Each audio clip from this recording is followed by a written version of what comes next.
tous et merci d'être avec nous ce soir ici même Bassin Labo dans cette émission Zigzag, émission culturelle. Alors ce soir l'émission va être un petit peu culturelle mais aussi un petit peu politique parce que c'est de nature chez nous que la culture rejoint la politique. Hein. Nous avons le plaisir ce soir d'avoir avec nous Augustin Casal. Hein. Comment ça va Augustin?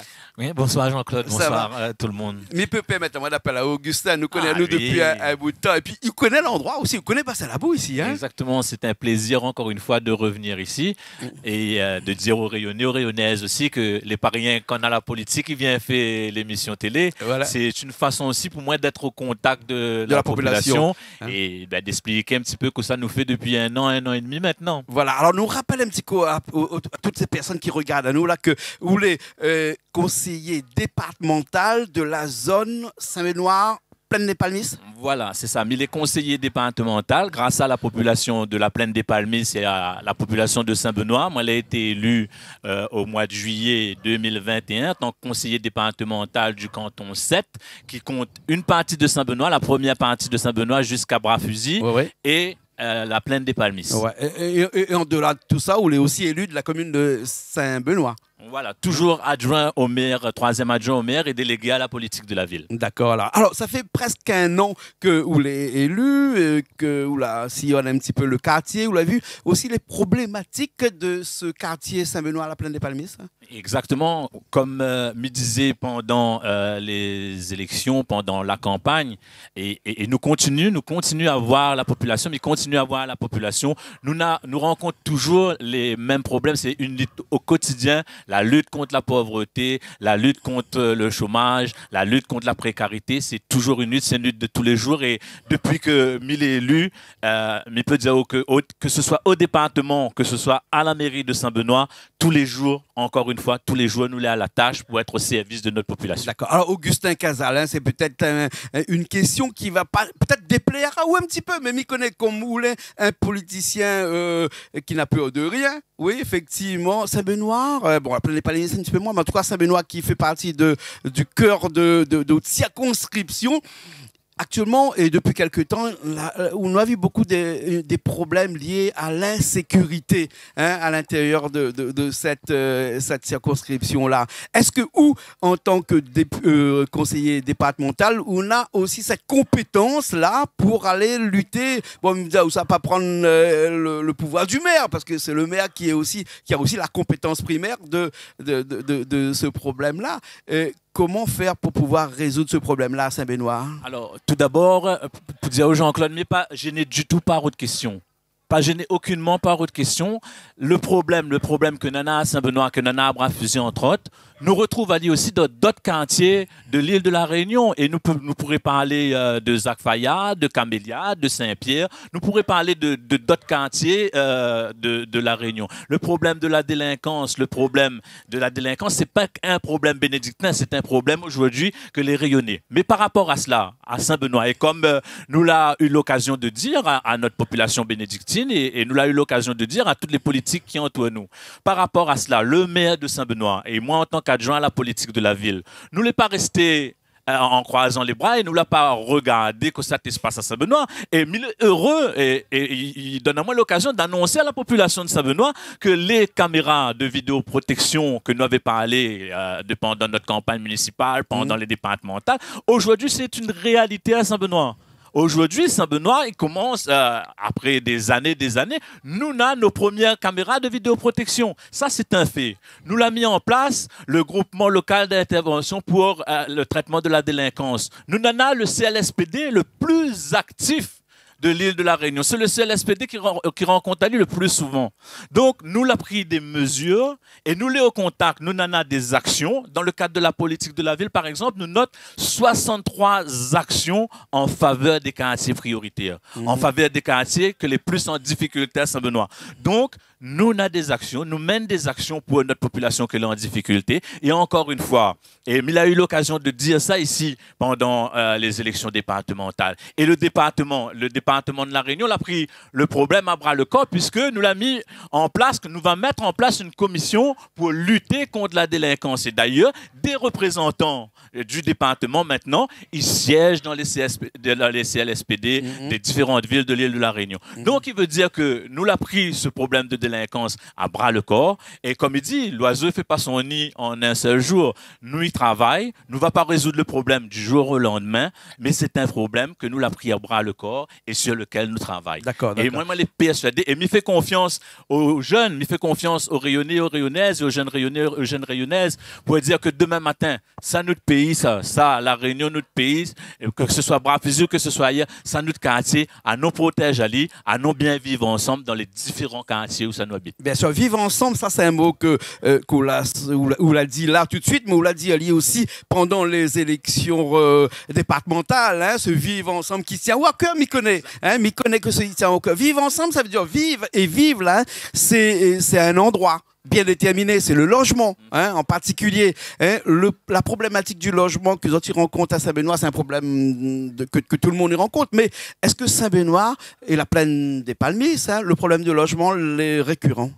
Mais encore une, les pareils partout. Quand nous regardons ici à La Réunion, et il est bien placé pour parler du logement, puisque c'est un domaine où ça travaille depuis plusieurs années. Ah ouais, professionnel du logement aussi. Il travaille depuis plusieurs années. Nous n'en avons une demande de logement que le supérieur à l'offre que nous en avons aujourd'hui. Moi, encore une fois, comme il dit, il est au contact de la population, mais il reçoit les gens quasiment au quotidien, mais il voit les gens quasiment au quotidien. Deux choses, il ressortent. Demande d'emploi et demande de logement. Aujourd'hui, normalement, on l'a vu dans les journaux, nous en avons des problèmes de foncier dans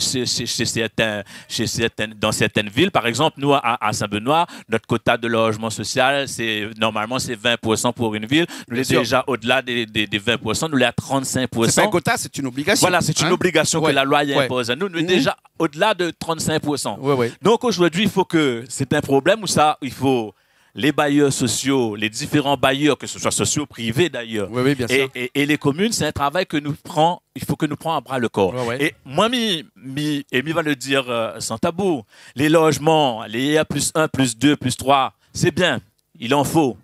Mais il faut que nous tentons. Dans les communes où ça l'est encore possible. Et ça, c'est un travail que nous devons mener, nous, élus, et avec les bailleurs sociaux. Nous devons tendre encore une fois vers des maisons dignes, pour notre c'est-à-dire la maison seulement avec une petite cour. Exactement. Parce que vous êtes comme Saint-Benoît et la plaine des Palmiers, c'est dans un endroit un peu rural. Exactement. Donc du coup, quand on est dans un endroit rural, le problème du foncier se fait moins sentir que lorsque vous les prenez par Saint-Denis ou dans une grande capitale. Donc là aussi, faire des logements sociaux, des logements un petit peu, comme on appelle ça, des diffus, c'est-à-dire qu'une maison, un petit bout de terrain, une maison, un petit bout de terrain, parce que contrairement à ce qu'on peut penser, vraiment, l'insécurité qu'on a parlé tout à l'heure au début de cette émission-là est, comme on dirait en bon latin, in solidum, c'est-à-dire solidairement lié au logement. Parce que ou imagine un petit mamaï qui a 16 ans, 17 ans, 18 ans, allez, 19 ans, il commence, il n'a qu'une envie de sortir de la maison familiale pour partir, mais bon, il trouve pas de logement. Donc, qu'est-ce qu'il fait? Il reste la case maman, il reste la case papa, et puis le soir, eh ben, il salonne chemin. Et ben, tout ça, c'est vraiment un problème de logement, le problème d'insécurité qui est lié au problème du logement. Mais non seulement il faut nous, comme il disait tout à l'heure, il faut nous des cases à terre pour notre population, mais ça, c'est vous mettre le doigt dessus quelque chose qui est très intéressant. Et tout le temps, il prend cette image-là. À moi, je pose un constat. Il prend cette image-là. Vous mettez 22 joueurs de football de un terrain. 11 d'un côté, 11 l'autre. C'est bonne boucle, les millionnaires, milliardaires pour certains. Hein? Si nous prenons par exemple le PSG, et on reprend l'exemple du PSG.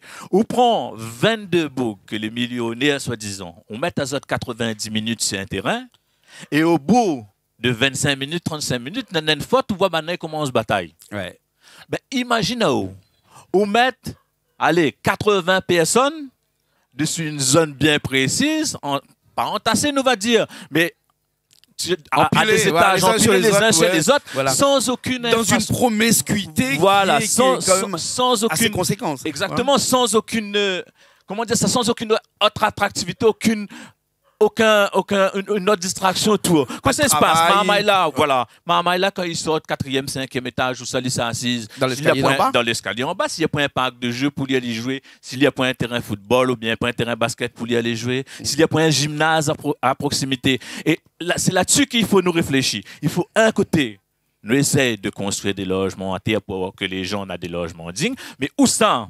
Nous, on a des R+1+2, ça nous on a des immeubles. Il faut que nous construisons, il faut que nous mettions des infrastructures et que nous travaillions aussi avec le monde associatif. Souvent, des fois, nous oublions ces gens-là. Et ces gens qui font un travail social, qui fait quelque chose d'absolument essentiel sur les différents territoires. Il faut nous travailler avec les différentes associations que les dans les quartiers, que les dans les immeubles. Et on a une affaire dans les immeubles, il appelle les LCA, les locales communs résidentiels. Il faut que nous mettions à nouveau des associations dans nos locales commun résidentiel pour que nous de bonnes jeunes, pour que nous de bonnes grands monde ils retrouvent l'occupation. Il ne faut pas que le LCA est réservé seulement pour lorsqu'il y a un enterrement, par exemple. Il faut aussi que l'ICA va aussi à être un espace de convivialité pour les gens qui habitent dans la zone. Mais Augustin Casal, ou les conseillers départementaux, et nous connaît que le logement, c'est vraiment une des compétences du département. C'est-à-dire que là où substitue pas au maire de la mairie de la Plaine des Palmiers, ni au maire de la mairie de Saint-Benoît. C'est vraiment dans compétences. Qu'est-ce qu'un conseiller départemental comme il peut faire pour résoudre tous ces problèmes liés au logement dans ces communes comme Saint-Benoît et à la Plaine des Palmiers? Alors, la compétence du département en matière de logement, c'est la réhabilitation de l'habitat. Nous en avons, par exemple, pour les personnes âgées, il arrive à un certain âge où ça les logements les plus adaptés. Ça, c'est de la compétence du département. Le département, il finance à hauteur de 10-20 000 euros des travaux de réhabilitation de logement, d'adaptation pour les personnes en perte d'autonomie. Ça, c'est le boulot du département. Et puis, en matière de logement, nous travaillons aussi avec le département là, à travailler, par exemple, sur Saint-Denis, mais connaît que nous avons une convention avec les bailleurs sociaux et pour ces réhabilitations-là. Donc ça, c'est notre compétence. La réhabilitation de logement, c'est l'une des compétences premières du département. Et nous l'avons entendu, le président Melchior l'a dit, nous l'a doublé.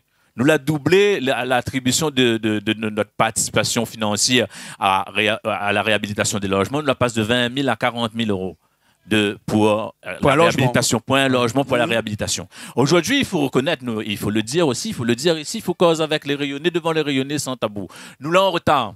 Nous l'avons en retard sur beaucoup de dossiers de réhabilitation.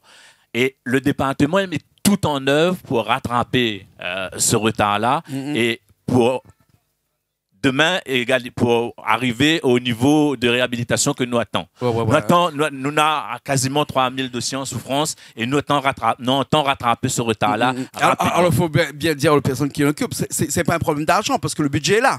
Le budget a été, les subventions ont été données aux différents opérateurs.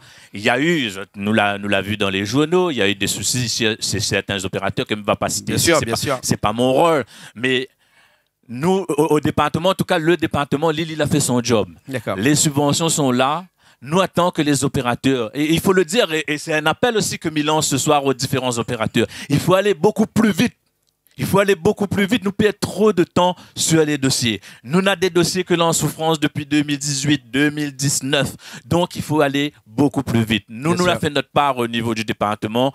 Dans le plan de mandature du président Melchior et de toute la majorité du département, que l'augmentation des subventions pour les réhabilitations de logements. Mais d'un autre côté, il faut que les opérateurs ils jouent le jeu, il faut qu'ils savent vite. D'accord. Et ne peut plus permettre à nous d'attendre. Il faut aller vite, ça nous a bien compris, parce que quand des fois, les choses comme ça, les fonds, les là, mais c'est de l'autre côté qui ne suivent pas, c'est les entreprises, ce qui ne suivent pas, il n'y a pas assez d'entreprises. Alors, ça il fait revenir à moi une de mes dernières questions que je dois poser à vous avant que nous ça va.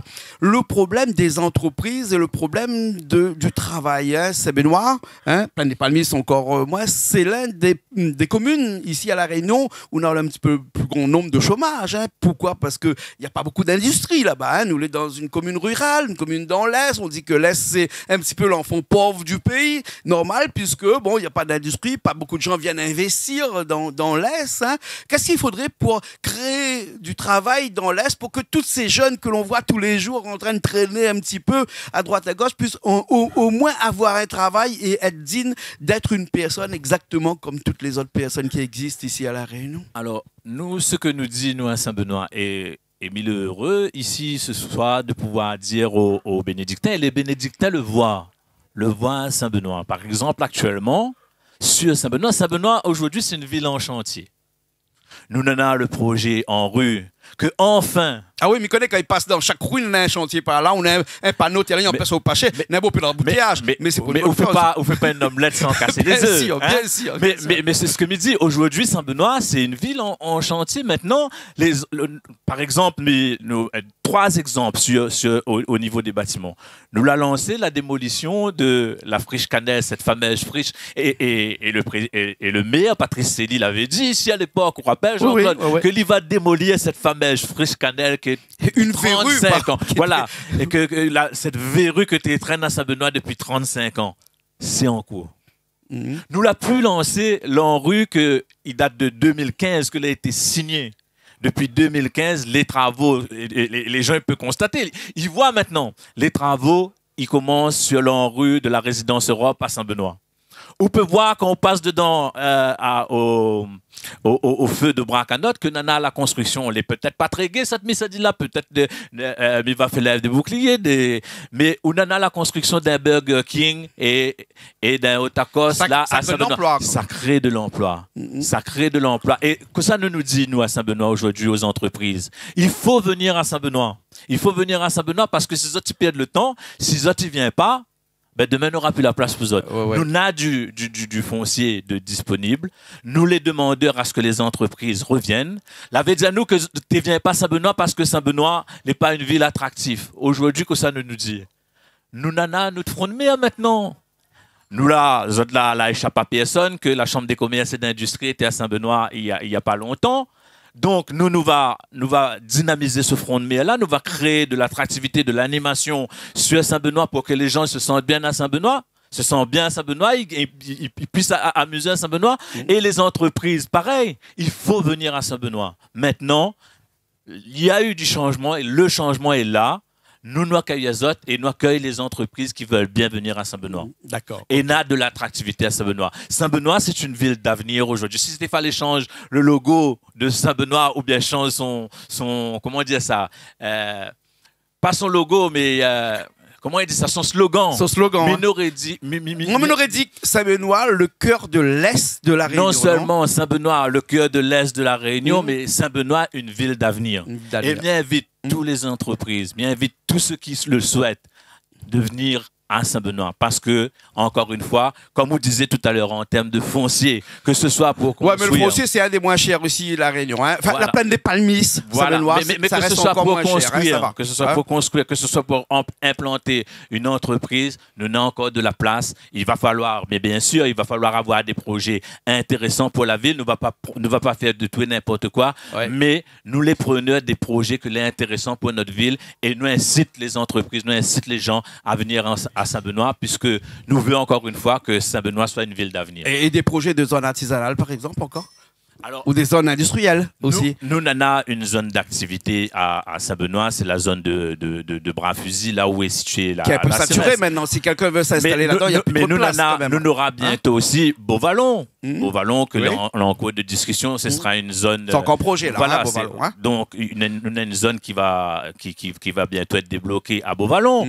Nous avons, après, c'est peut-être du privé, mais il peut en parler ici. Nous avons la zone de Beaulieu où ça, où un promoteur privé, il met en vente des parcelles pour que des entreprises puissent venir s'implanter. Donc, il y a un champ une dynamique. Voilà, il y a une dynamique. On peut venir sur Saint-Benoît. Il y a de la possibilité. Il faut venir. Il ne faut pas traîner des pieds. Venez sur Saint-Benoît. Encore une fois, moi, je me demande, et c'est un appel que je lance, mais on profite aux entreprises pour venir à Saint-Benoît, pour dynamiser notre ville, parce que nous, l'équipe municipale et toute l'équipe autour du maire, nous les prenons pour que notre ville soit une ville dynamique. Et encore une fois, mais va arrêter là-dessus. Saint-Benoît, c'est une ville d'avenir. Moi, je crois en Saint-Benoît, je crois aux bénédictins, je crois que Saint-Benoît, c'est une ville qui va se développer et qui sera que va redevenir enfin cette capitale de l'Est. D'accord, merci beaucoup. Augustin Casal, qui était avec nous ce soir ici même, Bassin-Labo, pour quelques explications sur une année de parcours dans le rôle de conseiller départemental ici à La Réunion. Merci beaucoup. Merci Jean-Claude. Nous allons reparler d'autres sujets la prochaine fois, si vous voulez bien. Merci. C'est bon? Et nous, ça laisse aller cuisiner parce qu'il paraît que ça cuisine pour nous un petit civet-coq qui paraît. Oui, un petit civet-coq. Ben, de l'autre côté. Ben, un petit civet-coq, et puis comme il aime la cour, la cour et il tient à la tradition, mais ça fait un petit morue au pilon que, encore une fois, un mon petit grand morue frite, après pile de pilon, mettre un petit peu de tomate dedans, piment, de sel, pas de poivre, s'il te plaît. Mais, où ça explique à nous ça tout à l'heure? Voilà. Bon. Merci beaucoup. Merci beaucoup. Nous, comme d'habitude, on se retrouve la semaine prochaine dans de nouvelles émissions Zigzag, émissions culturelles, émissions politiques sur Canal Austral, bien entendu. Allez, à la semaine prochaine. Hey, yeah.